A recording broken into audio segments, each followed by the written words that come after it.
हरेक भ्रष्टाचारीको घरबाट एक एक रुपियाँ निकाल्छु, तिनीहरू तान्छु, ल्याउँछु, देखाउँछु, संसारले थाहा पाउँछ नेपाल कसरी परिवर्तन हुन्छ भनेर। कसैलाई नछोड्ने, कसैलाई नछोड्ने, बुढो भए पनि नछोड्ने। म कसैलाई छोड्दैन। यो तपाईहरुको मिडिया मार्फत म भन्न चाहन्छु कि म कसैलाई छोड्दिन, म एकजनालाई छोड्दिन। म मेरो देशको कसम खान्छु, म एक छोड्दिन, दुई छोड्दिन, तीन छोड्दिन। म एक जनाको पिछाडी आउँछु। जसले यो बच्चाहरूलाई ताकी ताकी गोली हानेछ त्यसै गरी ताकी ताकी म निकाल्छु तिनीहरूलाई। चाहे मरेको होस्, म खालको खनेर भए निकाल्छु। एकजनालाई छोड्दिन।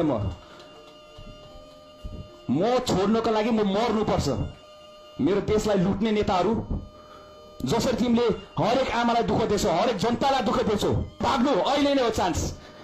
खोजेर भन्छ हार्छौँ हामीले।